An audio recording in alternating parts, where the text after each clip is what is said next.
So thank you very much for waiting. Um, I'm sure the entire country is glued to what is going on at the convention center. That is the recount of the votes for the elections that were held in March. I think a significant part of our country is extremely happy that the recount has finally started. They still have a lot of concerns surrounding the transparency of the recount and where and how long the recount would last, given the slot of the activities there at the convention center, and given the deliberate obstructionist policies employed by many of the APNU agents there. But nevertheless, we have started. The framework, as you know, for the recount took a long time to hammer out. It could have been done swiftly had APNU not tried over the period to remove all the features of the recount that would ensure transparency. They sought to kill live streaming. Finally, the commission made a decision that there'd be live streaming of parts of the activity, the tabulation, and audio streaming of the recount stations. Now, unfortunately, that task was given to NCN, and you know how partisan NCN has been. And so some people told me that at critical moments, it seems they lose the feed. So we had advocated, since it's live streaming and it's just a technical issue, that you have more media be allowed to live stream. All they need to do is to have their equipment in the convention center to capture only audio. This can be verified easily with the staff and GCOM's IT people, or with GCOM, any staff of GCOM, to the PRO, etc., that it's only audio equipment, and therefore you'll have multiple feeds and not rely only on NCN, where they can alter the feed at crucial moments or have it dropped. So we are still pushing to ensure that the process is open up to the entire media, so at least people can hear what is transpiring in those rooms, although they would not see the individuals speaking, but they will hear, so they can see who is being obstructionist and who is not. This will debunk a lot of the APNU lies that they have been telling, because people would be able to judge for themselves based on the behavior of the people that they have put there. And it seems as though they have put a lot of people who are known for thuggery or misdeeds there. I'll deal with that a little bit later. So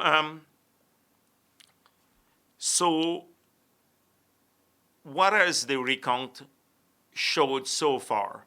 At this point in time, before I deal with that, I just want to say that it's painstakingly difficult to get the commission or the chief elections officer to clarify simple issues. So for the instructions given to the people who are supervising the count, so they have clarity about which ballot could be rejected and which should not be rejected. You know, if the intent be consistent with the law. So at all the 10 stations, every person who is conducting the recount would act in the same manner. Not one region accepting a ballot because, say, there's an ink stain on the back of the ballot, and then in another region, they don't want to accept that ballot, the supervisor there of the recount. So we had said to them, have the commission or the CEO write out all the instructions clearly, give it to the political parties, and give it to all your counting agents so they have clarity as to how they can deal with matters. So, for example, the latest is I heard Coretta McDonald wanting them to call immigration now and refusing to sign the SOR until they call immigration. Utter, things of that nature, as I said before, can delay the count immeasurably. And I think that's one of their objectives, to drag this out as long as possible. So let me talk a bit about motives. But before I do that, I just want to tell you what the recount showed so far from yesterday. Yesterday, they completed a number of boxes, very, very slow. And in every region, the SOPs, with one or two cases where one vote more was increased, etc., based on the rejected ballots going either way, either in favor of either party. And at the end of the day, that will not make much of a difference because it will be netted out. But what did the recount show?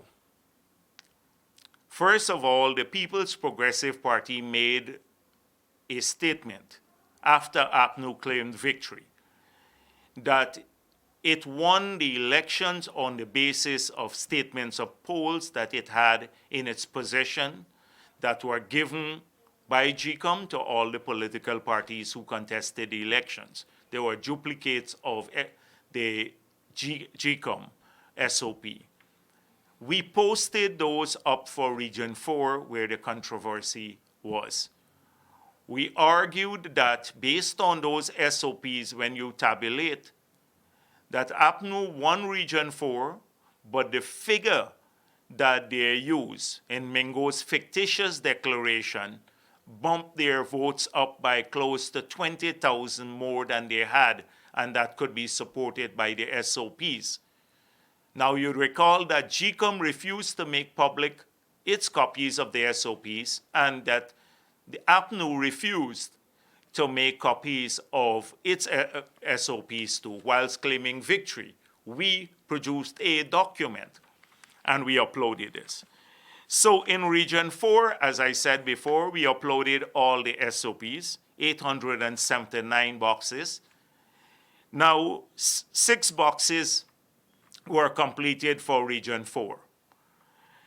Yesterday, in South Georgetown, and in Turning Point, 2 at Turning Point, and 4 at Tuckville Primary School.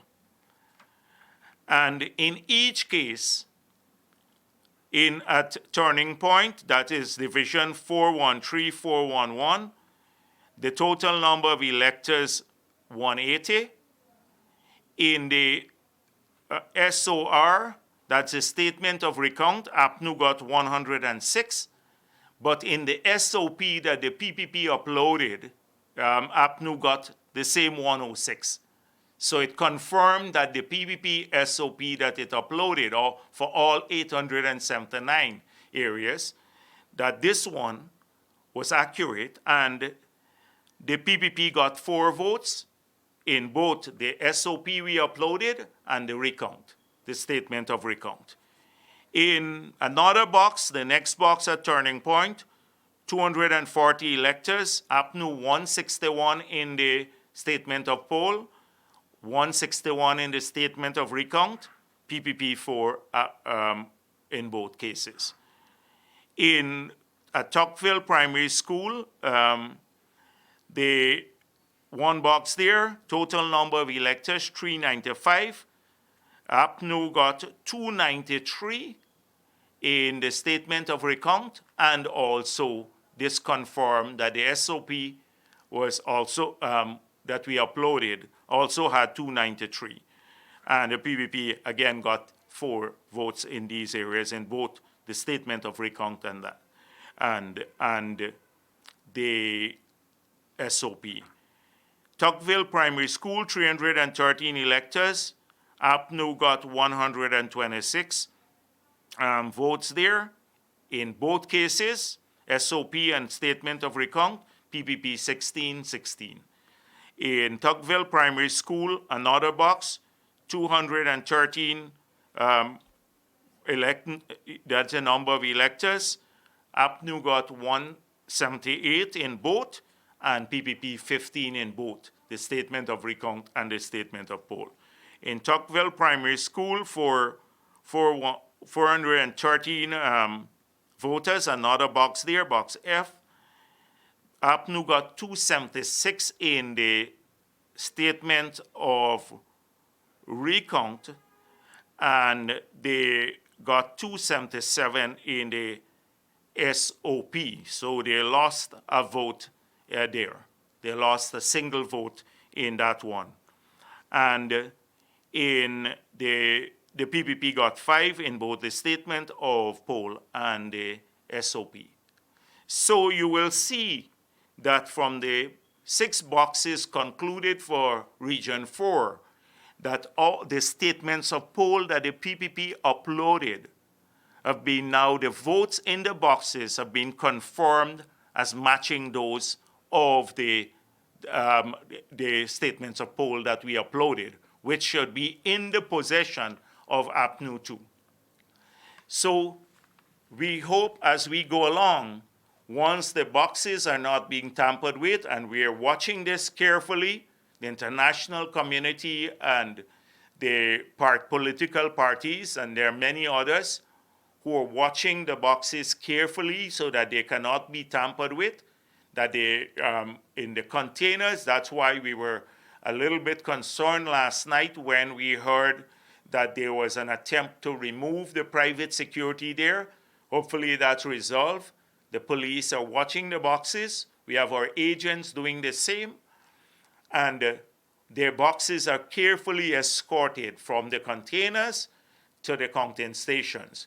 If we notice any breach in the boxes, we will notify. But once the boxes are secure, we believe, as has been shown here, a pattern has already started to emerge that in South Georgetown, that the statement of recount is matching the statements of poll that the PPP uploaded, that APNU and GCOM refused to make public.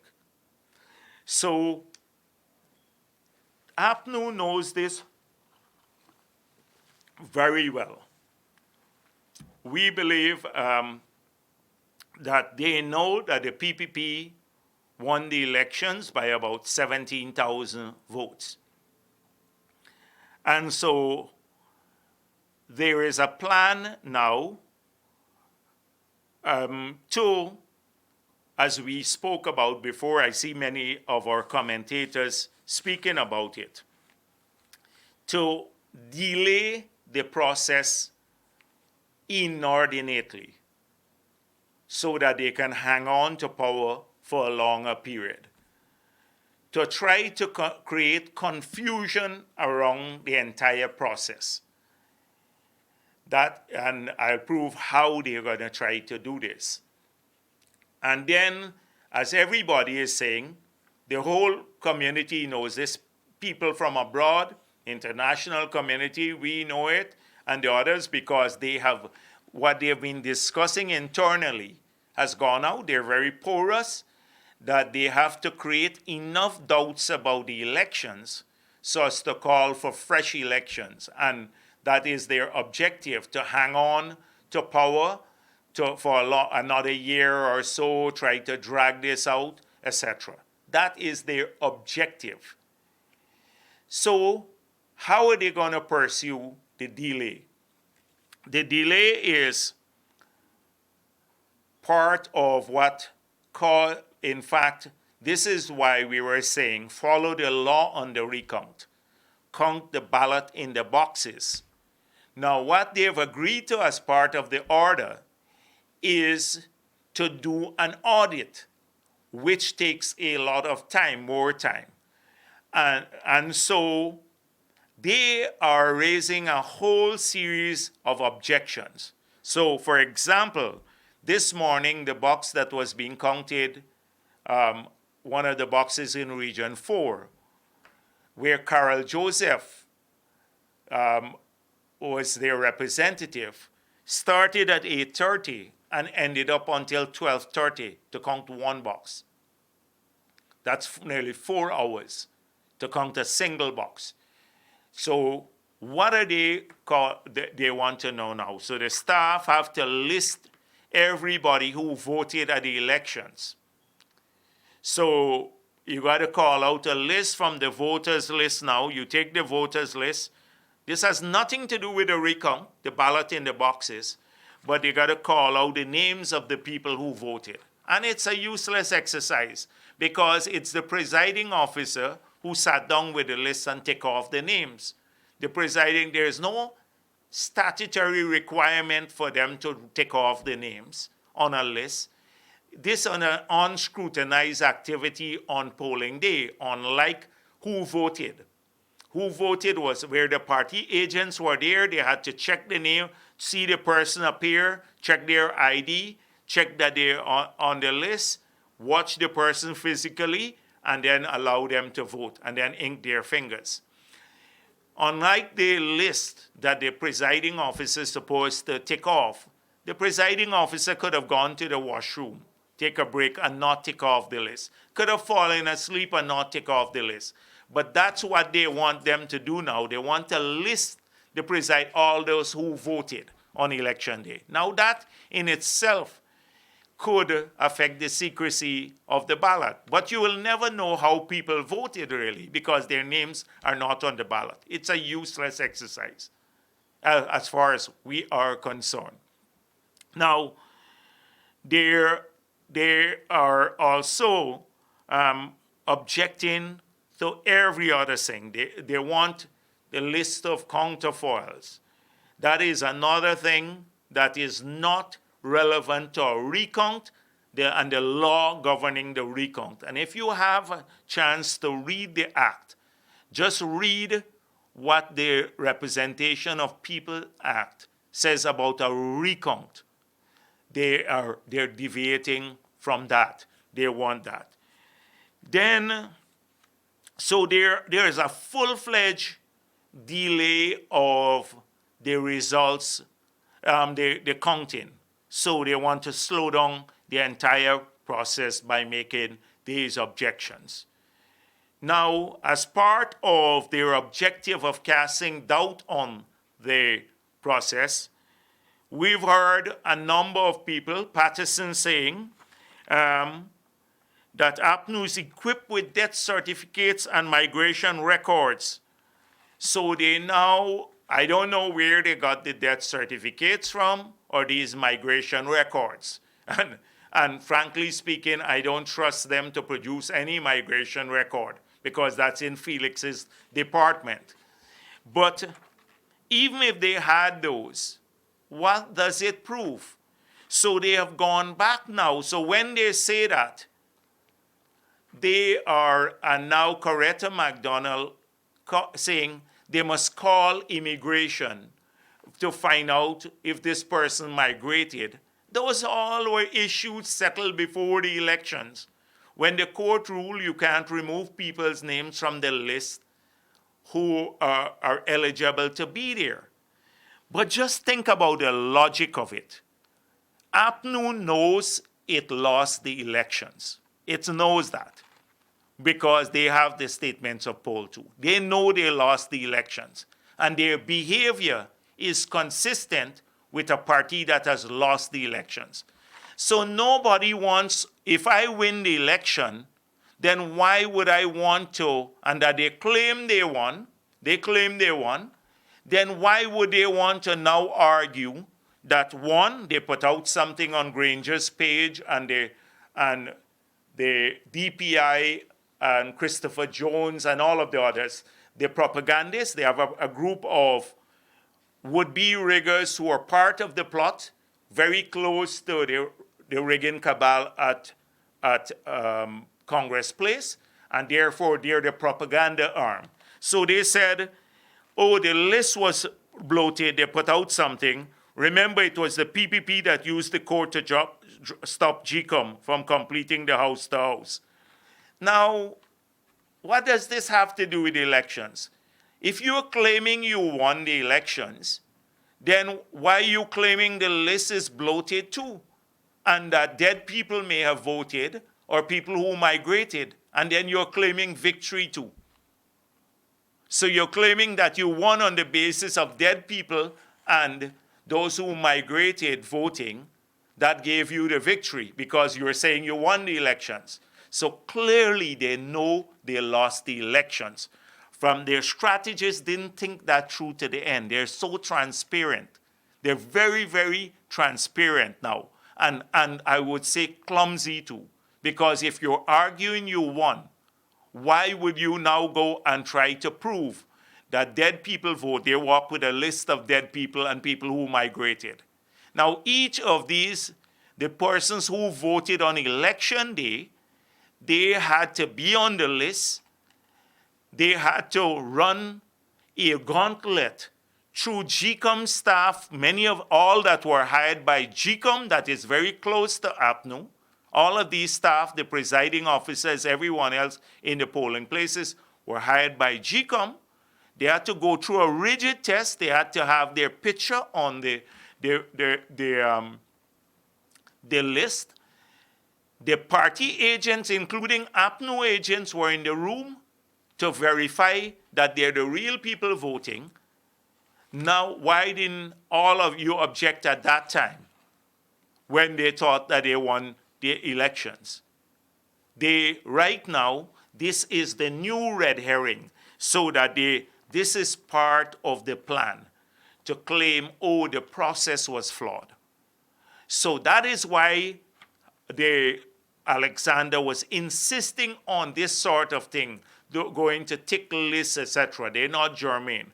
The key issue in a recount, and that's the only thing that has to be focused on now, is how many ballots were in the boxes and whether the count was accurate. Because our argument that they tabulated Region 4 results not on the basis of the SOP or the votes in the boxes, but on the basis of a spreadsheet created by APNU and Mingo together, working with other people in GCOM. And so that's the key issue.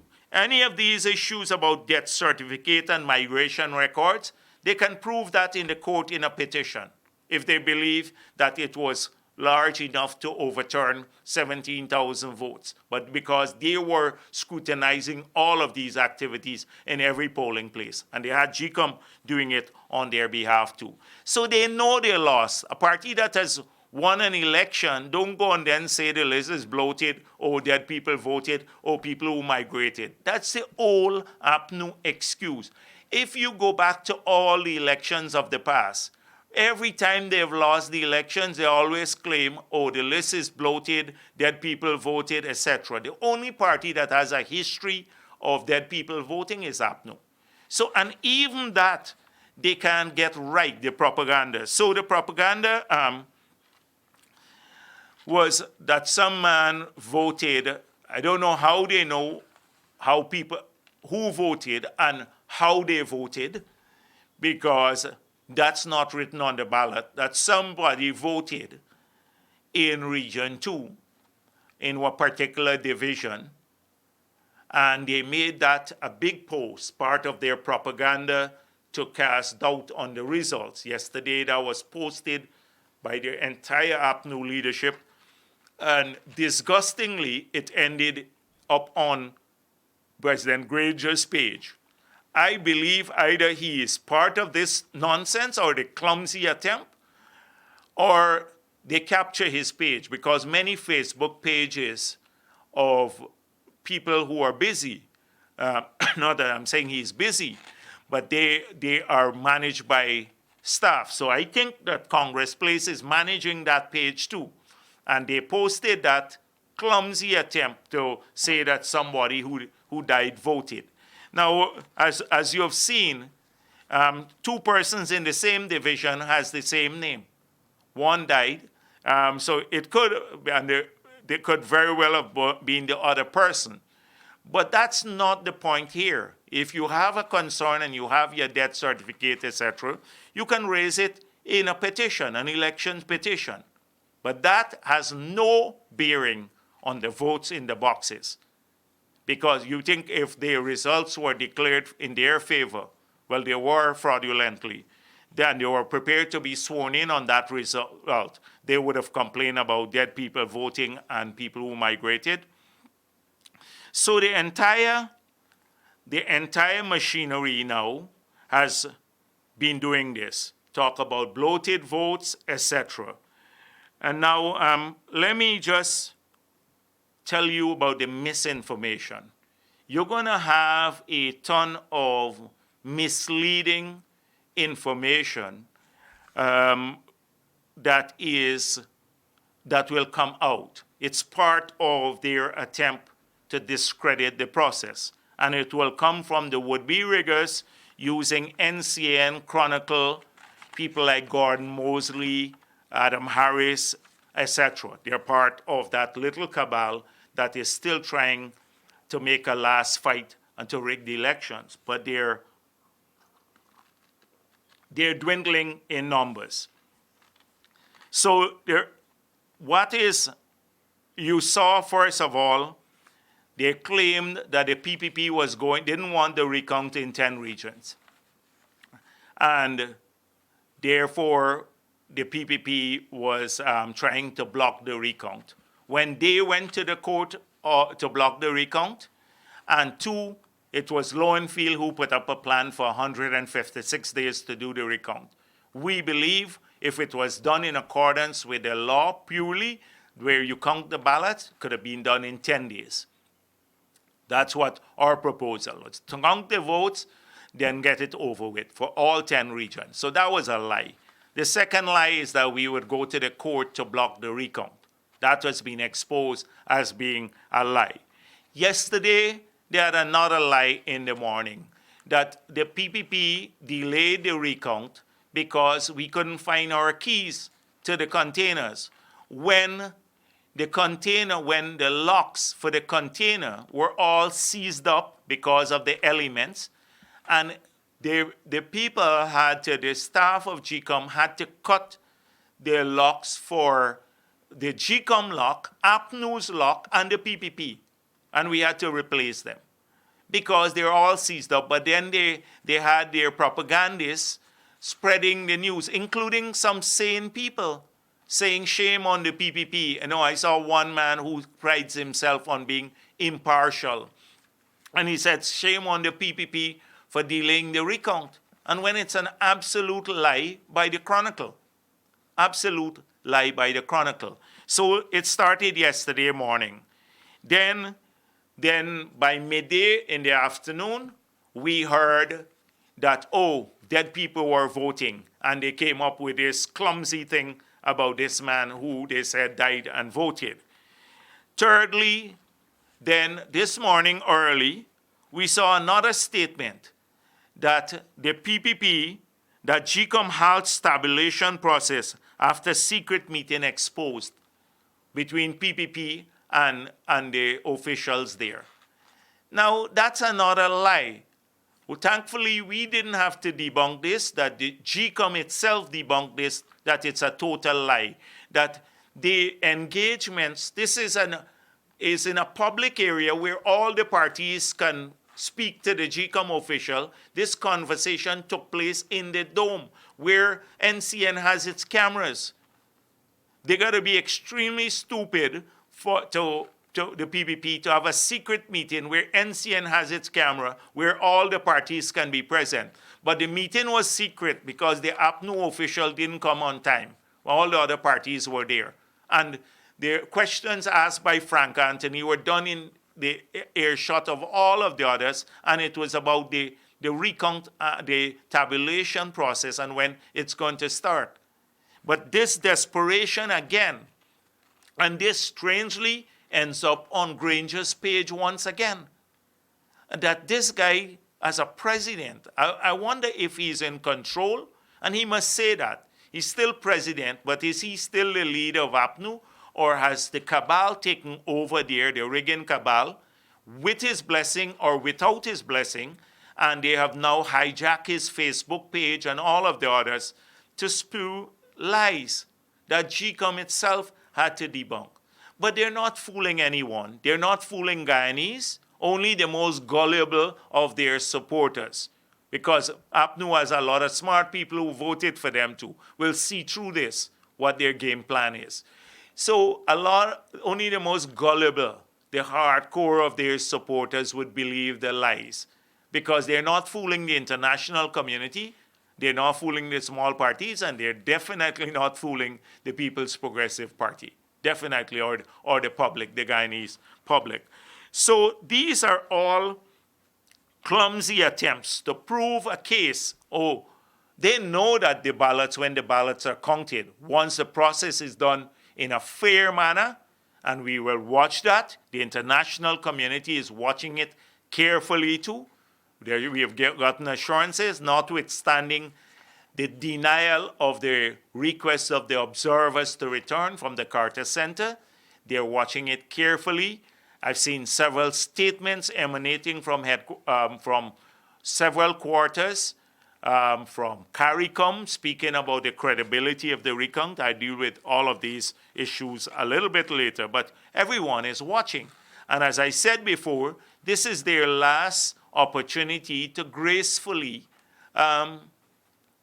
basically concede the results, or by going through a fair process, which is what Granger said he wants, and then accepting the results, not trying to tamper or to slow down the recount or make excuses now. Suddenly, you won the elections, but people who migrated voted.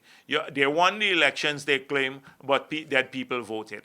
Doesn't make sense. It's all very clumsy, their entire attempt to justify what they know is a loss, but they would not accept to hang on to power. So we will continue to expose all of their plans to create doubts about the results. They can raise all of these issues in an elections petition. They know they lost the elections. The recount to overcome 17,000 votes that were tabulated on the basis of GCOM's own SOPs, which reflected the results in the boxes, accurately reflect. Maybe they're going to pick up a vote here or there. The PPP will pick up some too based on what a presiding officer might have ruled as rejected and now it's accepted, or a vote that was accepted might be rejected. But those are minor differences. They can never know how people voted because the name is not on the ballot. They can never know that. So how they're going to prove who voted for whom, that is another, it's nonsensical. And the issue about people who, about migration and that, if you have the evidence, well, provide it later to the court when you challenge the results. That is what the laws of Guyana say. So you can, so this is clearly the plan is to create doubts because they know at the end of the recount, once it goes smoothly, the results will be evident to everyone. That what the PPP has put up as SOPs, until now, have you seen APNU come in to say that the SOPs, that why don't they now release their SOPs for the 6 areas? Why don't they release their SOPs for the 6 boxes that are being counted? If they don't want to release it for everyone, or GCOM does the same. And then as the boxes go along, let them release their own SOPs, like we have done. They would never do that, but they have those because they know that when they added on those SOPs, they lost the election. So we know that their game plan is to try to create doubts, to have a new election. We're not interested in that at all.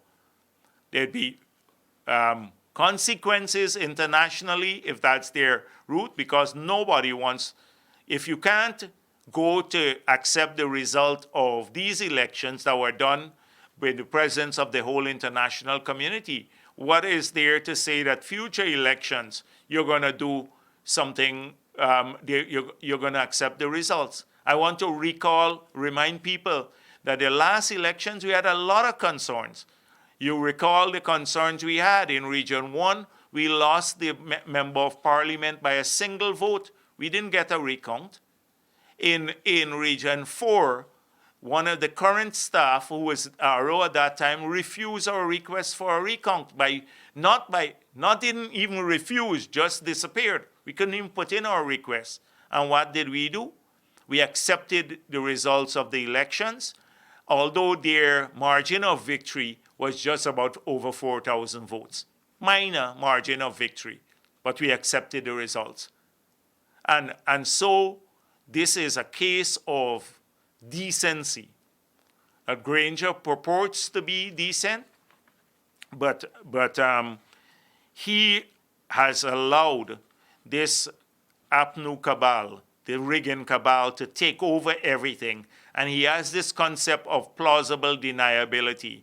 You know, he reads these prepared statements, say, I will accept the results of the elections, but how can you believe that? And if he's watching, how can anybody believe him? He said that to the congressmen who came here, the 3 congressmen, that I want credible elections, I will accept the results.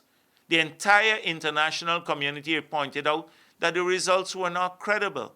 They then tried to block it, and his rigging cabal keeps going to the rigging. And the key thing is that if they back him into a corner by putting all of these things on his Facebook page, he has to own these clumsy attempts to continue the rigging or to continue justifying the results by using his page to carry out what is seen by everyone as not only cheap but transparent propaganda. So imagine who Granger's representatives are now at the recount. Granger's representatives at the recount are not the party people that he could trust, decent people who will sit there and see that there's fair play. But they have rolled out now some Ganesh, some guy who, Ganesh Mahipal or something like that, Mahesh Paul or something like that. He was the one who stole at UG, and he'd been part of Volda's gang, very close to Volda. Carol Joseph, known for all kinds of shenanigans, for disruptive behavior, close to Volda and Harmon. They're very close. Malcolm Harry-Paul reports to Harmon. Simona Brooms, who has a ton of shady deals, those are his representatives at the recount now. Those are his representatives at this recount. They chose the worst characters in the APNU who are disruptive as part of the rigging cabal. So they are the puppet masters behind, and they're telling them, go there and create confusion. So one box would last forever and delay the recount. And so Harmon and the others are hiding behind this. And now they've rolled out the sticky finger Patterson once again. Have you seen him trying to justify why they wouldn't release the SOPs?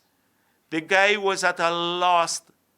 Or when the Morar Waves asked him several questions, just check his comments. And there you would see a person who knows that they have lost the elections but doesn't have the decency to say that. Hangs on with this lies about, oh, we are equipped with our migration records prepared by Felix and now and death certificates. If they knew that all along about dead people, and how do they get these certificates of the people there, so show up there with it? Why didn't they object that on polling day to these people voting? Because their agents were there. It's a lot, but they're claiming victory still. So this is clear. But what this does is that Granger lives in a cocoon. So I would suspect what is happening now, Harmon is taking daily reports to him because we know how they think. And they say, Chief, we discovered a lot of problems with these recounts, you know. There's something here that is not right, that there, etc. And he works on the basis of reports from Harman. He works on the basis of reports from Harman. It seems as though, because if he was reading what the independent media and what all the other people, including decent people from his party, been calling for him to do, he will keep far from the rigging cabal and disown them that's operating out of Congress Place. So that's what they're trying to play on his mindset too. And we are aware of that because people from within APNU have said this to us, that he will do what Harman says he should do. And so we are going to be exposing this issue. As I saw some of the commentators, including Mr. Freddie Kissoon, said their aim is ultimately to hang on as long as possible, hope they can create confusion here, argue for new, fresh elections, that sort of thing, thinking that they can cause the international community to back off.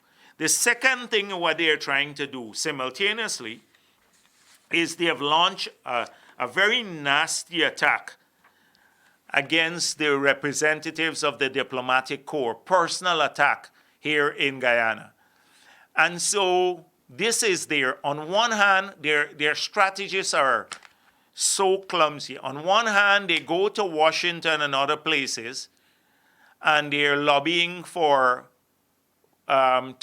sympathy, to say that they won the elections and the PPP is trying to be disruptive by spreading a bunch of lies, and that the Mingo's declaration was accurate without providing any evidence, and then talking about PPP being associated with drug dealers and Russians, etc., hoping they can muddy the waters there. They have done this to many of the oil companies too.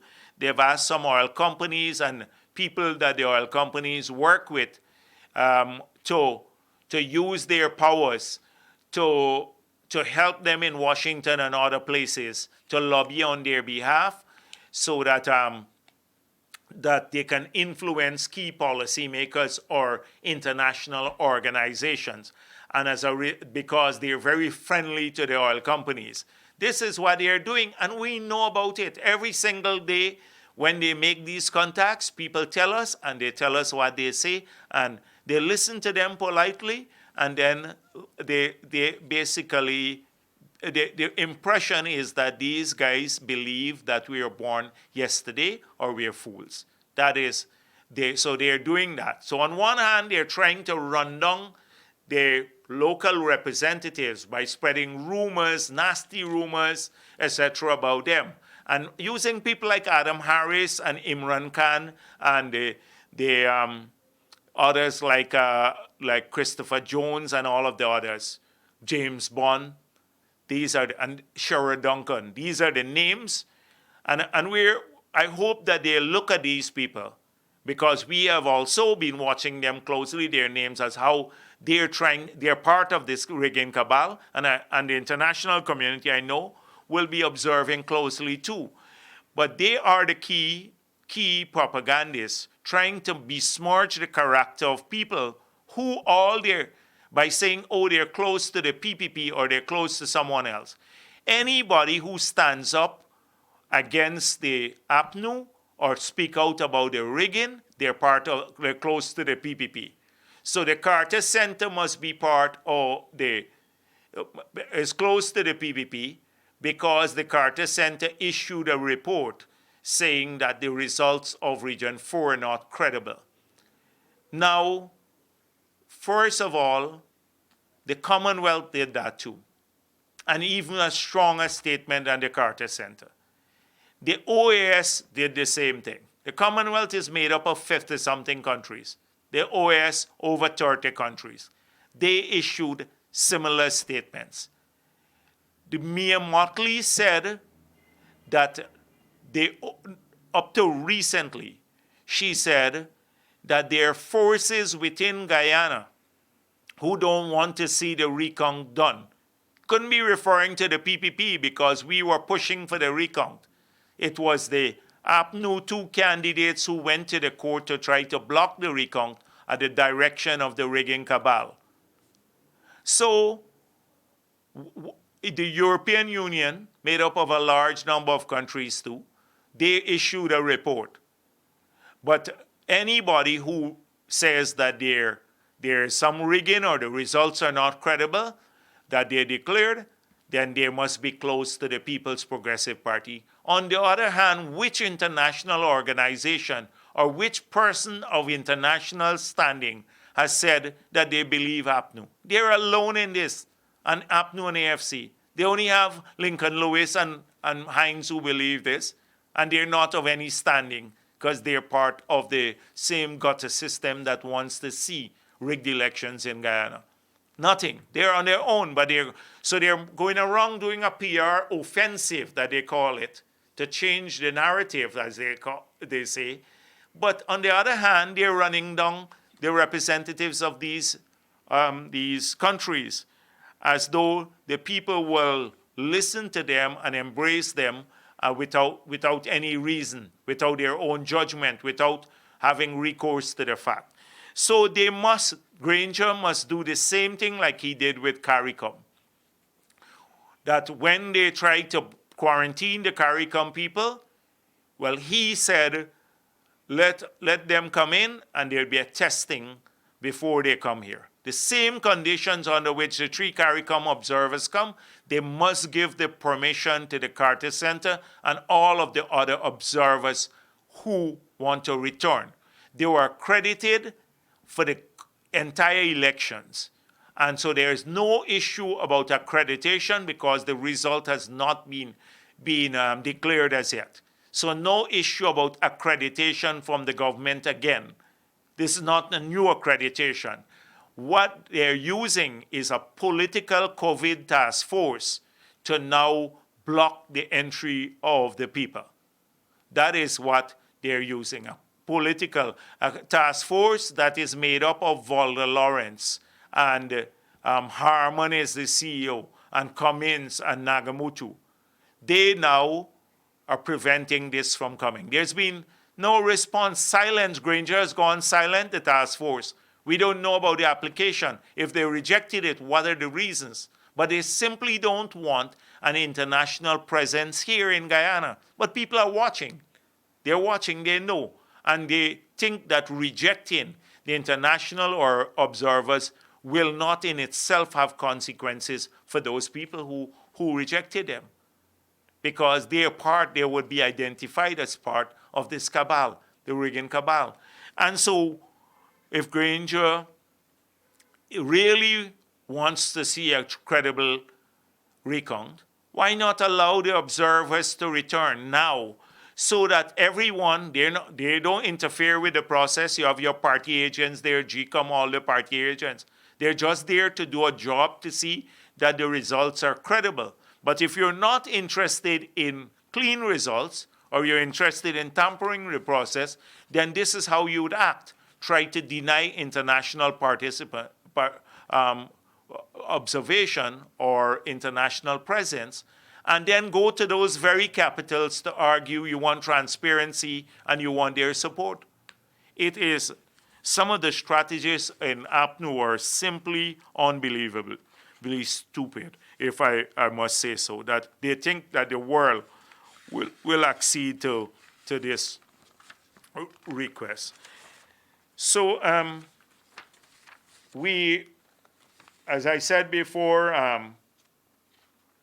everybody there. So this is the last chance for them, the would-be riggers, the GCOM people who acted unprofessionally, and those in APNU who are part of this plot to allow this country to move forward. This is the last element, because if they kill this, there's only one thing, an illegitimate de facto government that will see not just local resistance, but international sanctions at the personal level and at the country level, and we wouldn't be able to survive. Imagine the exchange rate is already tanking for those, and we don't have a real, as I said before, we don't have a a real demand for currency for transactional purposes, given the low turnover in the markets. Many shops are closed and the oil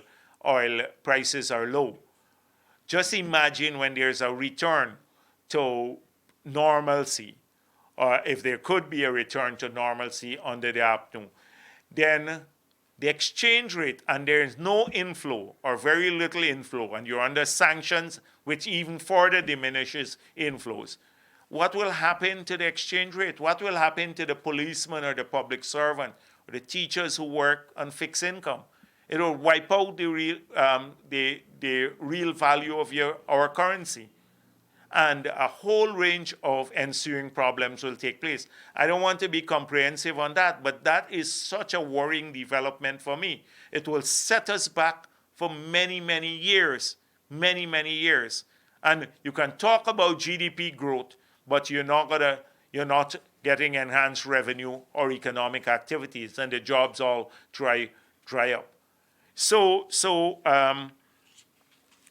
the consequences are huge, and therefore, I hope that the staff of GCOM understand this too, that first of all, they don't take illegal instructions from any APNU person, or any person for that matter, PPP, APNU, anyone, to do anything that is illegal.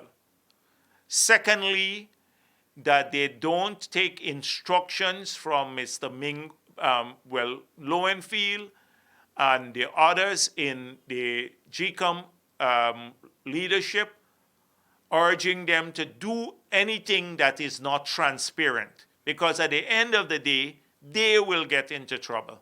They will get into trouble, they and their families, and they could be subjected to sanctions themselves. And they would be part. Now they're stayed away from all of that, so the staff, some of the staff who are part of the Recount, I would urge them to continue to act professionally, not to take illegal instruction. And if anyone gives you this, notify the international community and also the political parties. This would help a long way. So we have advised all of our agents in GCOM and everywhere else, those who are monitoring the containers and the boxes and the transport of the boxes and the count itself and the tabulation, that anytime they see, through an act of omission or commission, anyone acting illegally, we give them logbooks, and we have spoken with the smaller parties too, because they also have an interest in this. And we have advised our representatives to log the event, what they did or they didn't do in compliance with, as to thwart the process or to make the process less transparent or to break the law. They must document it, the time, the name of the person, and the incident. Bring that to our attention. We'll make sure that we bring it to the attention of the media. We will then they must also inform the international community, and we will file reports to the police, so that everybody can have, we can stop this. And this goes for the staff. And this is not illegal acts on behalf of APNU or anyone. Any illegal act, from any party that you're encouraged to do, you should act professionally at all times. At all times, all of the staff. And so we hope that will continue, and that there would be, we're watching also for patterns of behavior, because there may be some individuals who are handpicked by Lowenfield who are slowing down the process or doing particular things like rejecting ballots and stuff like that. So we're watching, we're tracking the count itself and who is behaving in what manner, because at some point in time will emerge. Like we saw an individual who was named in some reports before, and the shenanigans at GCOM when he tried to take the computer out or was working with the computer there and ran out the room, etc. they found him in a room trying to tamper with results, that he is prominent there. We know who he is. We are watching his behavior closely too, to see if he would continue with that sort of behavior. So we're keeping a close watch. I want to mention to you, I hope that you have seen it, that what this Commonwealth tweeted, the Secretary General, I welcome the commencement of the recount process in Guyana today. Full transparency and adherence to the rule of law is vital to the credibility of the electoral process. So earlier, Mr. Kozak from the U.S. State Department had called for a return of the Carter Center, and several others have called for this. The UN, Canada, etc., but the government is digging in. And no doubt people know why. And so Mr. Kozak said, a credible recount requires robust international participation. We're hoping that they pay attention to this. And this is a statement issued on behalf of the Caribbean community. CARICOM has said, the community calls on all concerned to ensure a credible and transparent recount process in order to provide legitimacy to any government which would be sworn in as a result. This process must be completed without further delay. Now that brings me to the issue about the pace, because if they keep going at this pace, we will be there forever, and that is their objective. We'll be at the convention center until the next elections. So this is one issue. Once today is done and we see how many boxes are recounted, then we'll have to talk to the chair, because she had said 25 days, and that she had given assurances to many people in many meetings that she was hoping that it will be done before the 25 days. Before the 25 days, that she wanted to revise it downwards. Well, the pace at which it's going, that's not going to happen. And therefore, because of deliberate obfuscation. So once we see how many boxes are counted today, then this issue, no doubt, will have to engage the attention of the Commission. Now notice I'm not dealing with a lot of the process issues, because there are lots of process issues of when the tabulation, that created a problem, about when the tabulation should be done at the end of the exercise for complete region or not. That matter has been settled, I gather, by the Commission. So a lot of those routine things I'm not going to bring to your attention. You'll get that from many of our party representatives when they speak to the media, etc. But right now we're keeping a focus on the transparency of it. We want the live stream to mean something so that anybody in Guyana, everybody could listen in and see who is becoming ridiculous and who is not, which party is blocking the recount. So we want that improved. We want the process to remain transparent. We want the staff to act professionally. We are watching this carefully. We're doing so. I know the observers and the international community, through their missions and many other places, they're getting reports about what's going on. And so, this is what we'll continue with, the ensuring that things run smoothly if everybody wants the same thing. We don't believe APNU wants the same thing as everyone else, and therefore they'll be disruptive, but we'll deal with that in the process. We at least expose it. Now, I've seen about issues like the oil and gas sector and stuff like that. I'm not going to say much, but I want to urge the people who are dealing with the Energy Department to be very cautious, because they're not very transparent too. Now, they are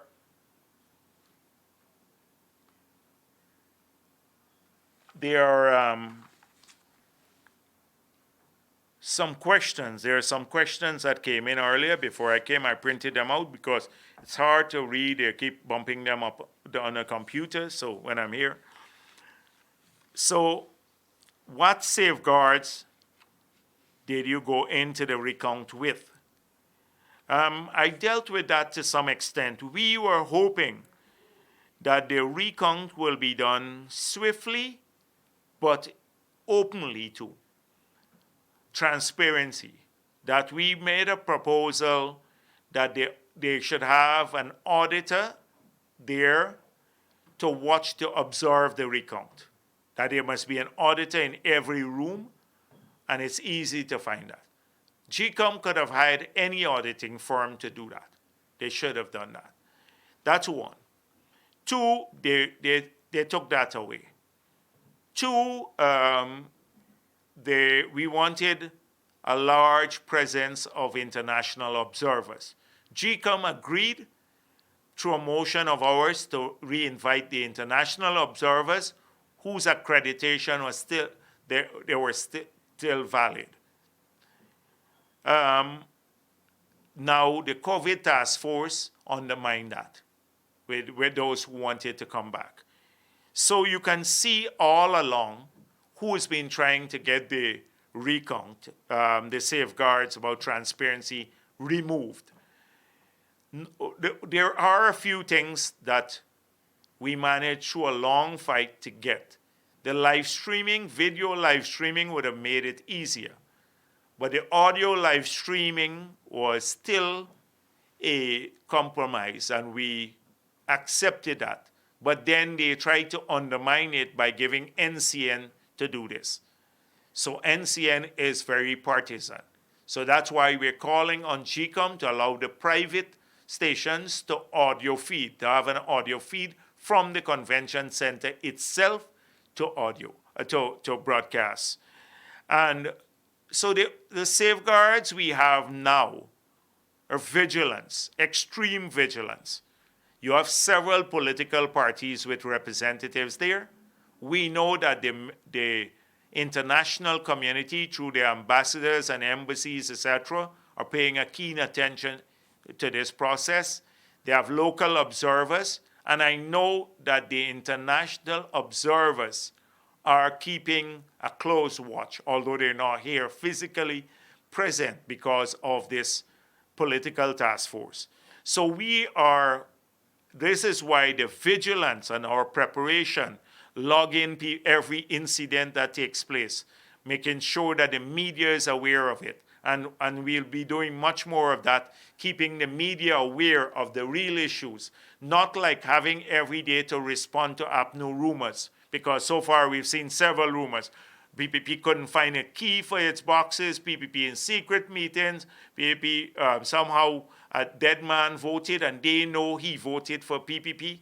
Nonsense, pure things. We're gonna keep the issues on the table, the key issues on the table. We're going to keep focus on that. So we are there very vigilant, and the media in Guyana too is a key player in all of this, because nowadays if you do anything, it gets into the media and social media. And with this in mind, I wish to call on all of those decent people and party supporters to take to Facebook and other media sources to debunk all the lies that they're peddling, like through the Imran Khan and the others. Well, these are people who are fighting for themselves and for corruption. You know, Christopher Jones and the others, and many of the others. You take to the media. I want to ask you to take to the media to debunk their lies, show how ridiculous they are, spread the truth, forward all the explanations from the independent media and stuff like that, so that we can debunk all the lies they're telling. They're hoping to tell so many lies to the APNU supporters to create a sense of, oh, they were cheated or of aggrievement, and therefore they can intensify the call for fresh elections.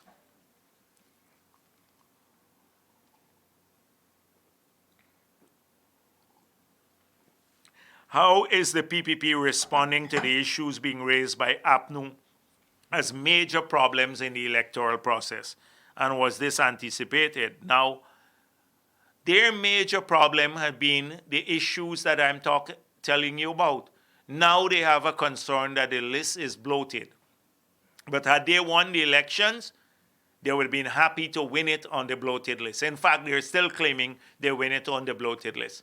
Now the other major issues are about one dead man who voted or a few and somebody migrated, etc. They had their representatives in each polling place. So the media, and we've been debunking, these are now major issues. These are predictably, and that is what we said before the elections, that predictably they will come with issues because they know they lost the elections, although they're claiming victory. They will come up with some of these issues. And so the key antidote to this is to to expose them and expose the people, the would-be riggers. So you deal with them too personally because many of them have to benefit from this. Expose the individuals who are peddling these rumors. Like I saw some people taking on Lincoln Lewis and David Hines and the others for the lies they're telling, their pretense at being objective when they're pushing their part, and many of them are part of the payroll of the riggers. Is there any of the boxes from Region 4 that has been recounted so far that expose the unverified? Yes, I just mentioned a couple of boxes that are counted in Region 4 that showed that they were in line with the PPP's statements of poll. And so they're starting with East Bank today. And so you will see much more of this, hopefully by the end of the day or tomorrow. And then you'd also see, for example, you recall in Soesdijk, Mingo's declaration in 4 boxes in Soesdijk showed more voters voting than you had total voters on the list, the fraudulent declaration by Mingo.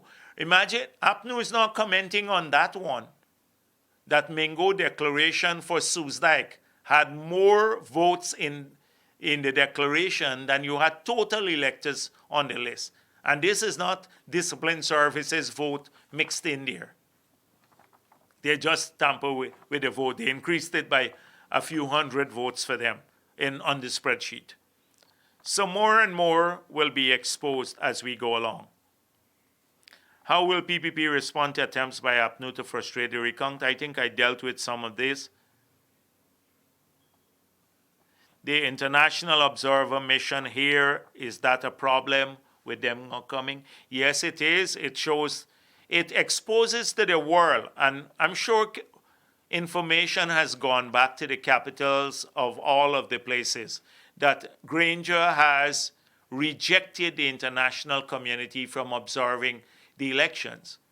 And so that will not go unnoticed in many parts of the world. And it just is another nail in their coffin which shows that they are trying to undermine the process. Now, so far, Granger has said, oh, it's GCOM's, all GCOM's doing. But now this is an attempt by his government to undermine a GCOM process, approved process. He says, oh, we're independent. So the COVID task force is undermining what even GCOM has sought to do, which is to seek a return of the international observers. So Granger has to be blamed from that. Is there any plan to reach out to the international news agencies? Yes, we have been getting around the Caribbean a lot of good media exposing the shenanigans of APNU AFC. We're doing a bit more of that now. We have an issue, a group of people working on that now to get our information out everywhere. And we've been doing that for a while. Will the PPP hold corrupt politicians accountable and prosecute them, or will they get a free pass? Now, people are saying to me, why not offer the app now? Because a lot of the would-be riggers are worried about being prosecuted after for the corruption. So why not offer them a free pass and then they will give up? But they don't know the nature of the people there. They don't understand the nature of these individuals. The only thing that will move them is sanctions against them and their families, prosecution for their illegal acts, and a hard approach to them, because they don't respond to any reasonable suggestion. And so this is their last attempt. That's coming if they try to undermine this. But they believe somehow in their minds that they can avoid all of this, that everybody will accept this and go to sleep and they'll go on with their merry ways and they'll survive. That's the nature. So you have to threaten them with prosecution for their crimes too that they've committed, the theft. Look at what's happening even now with that with what's going on at the convention center. Imagine, one would think that the thievery would abate after the elections because they're not government anymore. They're just de facto. They're holding on. And there are no ministers as far as I'm concerned, because only the president's position is preserved. But they act, they spend our resources. They act in this manner. They're giving out contracts to their friends. They're continuing. And that's why I said that there would be penalties for these things. There has to be penalties for these issues. But this is their last attempt to back down gracefully from what they themselves know were the results of the elections. Alternatively, they're going to be held to account. But we had suggested a reasonable approach. We said, let's get past the elections. Let's ensure that we get the results of the elections and done swiftly. That is, the results that we know we haven't verified. Let the recount be done swiftly. Let the new government be sworn in on the basis of this legitimate result. And then we have to find ways of working together for the future of the country. That doesn't mean compromising on our position or not going after illegalities, but we have to look to the future. Right now, the challenge of COVID and rebooting the economy with low oil prices that are projected to last for a long time, with the rest of the economy in tatters, people losing jobs because of this COVID, banks could become at risk and all of that stuff because their assets and their functioning businesses that they have lent to can't survive. They'd have to reschedule loans. There's so many things we have to work on. We are not interested in recrimination, hunting people down as they did, like targeting individuals and going after them in the manner that they did. I had to go to Soku. Sam Hines had to go to Soku luncheon. Everybody, Ramatar, almost every person in the PPP camp ended up at Soku. For what? Because they're simply trying to damage reputation. We're not interested in that sort of thing.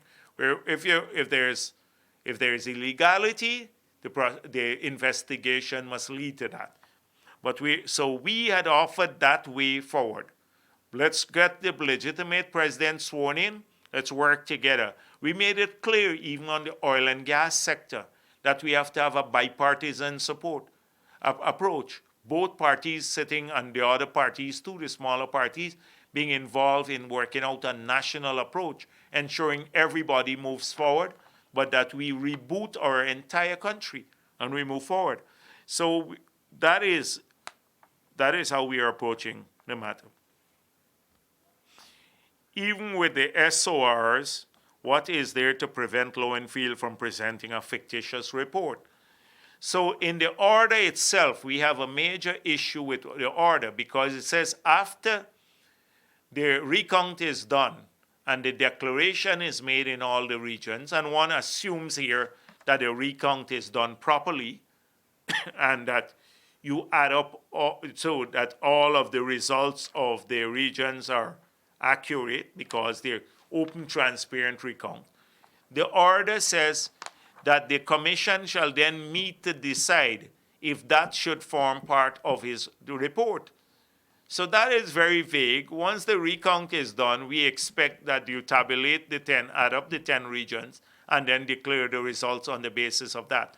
I'd find it very hard if we all ensure, every Guyanese ensure that they track this process, including APNU people, to ensure that the results in the boxes are accurate. That's what they said, not accurate.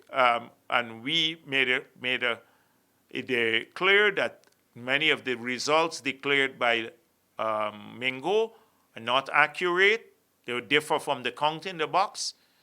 Therefore, that is the key issue. We settle that, and we have the declarations done, and then we move forward. I will find it very hard for Mr. Lowenfield to then argue that he can't use the SORs that came through a transparent process, credibly done, to make the report to the chair for the basis on which the commission will make the declaration. What happens if recount is derailed? Well, then, exactly what I've been saying all along. This is their last chance to end up in a good way and to move forward, to avoid the sanctions, personal and at the national level, and to avoid consequences. Because we ourselves, they're going to be, locally, it will never be business as usual. If they think we're not going to have mass protests, there will be that. There'll be a different, we'll approach this differently. As I said before, with the derail this, you can't use Mingo's declaration as the credible basis for declaring the results because it's been proven fraudulent. So that means the government is illegal. So we'll have to swear in Irfan Ali. On our own, we'll treat him as president. We will have a parallel system. Parliament is not going to function as far as we're concerned. And there would be no, we will pursue international sanctions against individual and so that they can't manage their access to money and everything else until they crumble and until there are personal consequences for many of them and their families. So that is the worst option for them, for the country, and for all of us, for everyone. And so I really hope that they utilize this last opportunity and that if Granger is genuine, that he takes control of this APNU. He should first of all tell us if he's in charge, he's still the leader of the PNC, or he's been derailed, whether he still controls his Facebook pages that make these comments, these posts that are pure propaganda and even lies that the whole country knows lies, like what he posted today and yesterday.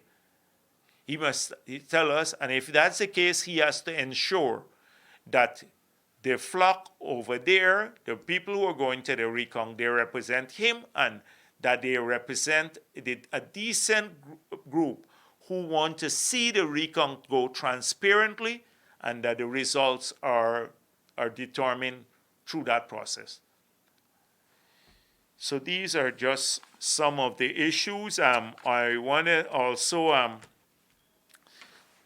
say how good it is that so many people are wearing their masks. The voluntary process started by Mr. Ali or Dr. Ali, who was our presidential candidate, now president in waiting. That has helped, along with thousands of other volunteers from the People's Progressive Party and others who have helped with this project. I think when the government failed at the beginning, his intervention was timely. And therefore, the intervention helped a lot to raise awareness and to help a lot of people who couldn't afford masks getting them. Now the government has gotten its act together. It's even corruptly buying the masks, but We hope that there'll be a widespread distribution of the mask. I see a large number of people on their own wearing the mask, which is good. I think our response nationally from our people have been excellent. Excellent response from most of our people. And therefore, they have been there are a lot of social distancing. What the government has failed in trying to reach out to help people, and it continues to focus on corrupt things, drawing as much money as it can from this process through the COVID, exploiting the illness. Look at the fence they're building around Lilendal, and we heard that it will cost 50 million, and it's to prevent flooding. The fence alone is taking more time to construct than the whole hospital could have been constructed if you had chosen a green site, a place where just nearby, a place where that is larger, more convenient for a sanitarium type, if that's what you want, that is owned by the state. You could have had almost halfway been building the hospital without all this expense to use 50 million to build a fence because they want to safeguard against overtopping, all sorts of nonsense. So the government has failed miserably in this. You see them with their half-hearted attempts. Volda and the others keep exploiting the situation and Harman. So they send people to say, oh, now you need to change your mask every 2 hours, who are doing the recount. But they haven't provided the doctors who are working for 12 hours and the nurses and the other healthcare professionals 6 masks a day, and they're in the front line because they should change 6 times a day, every 2 hours too. So it's just the usual incompetence on the part, incompetence and corruption of the government. They have brought the same management tools and style to addressing the COVID situation. And had it not been for the sensible actions of our people, in spite of the hardships, in spite of them not having food, many people not having food or finding it difficult to eat, many have self-isolated. They've been responsible, most of them. There's still some who are not. And many of them have done their masks, they have taken precautions, they've stayed home. It's because we have great people and sensible people. But had it been for these guys alone, we'd been in big, big trouble by now. Thank you.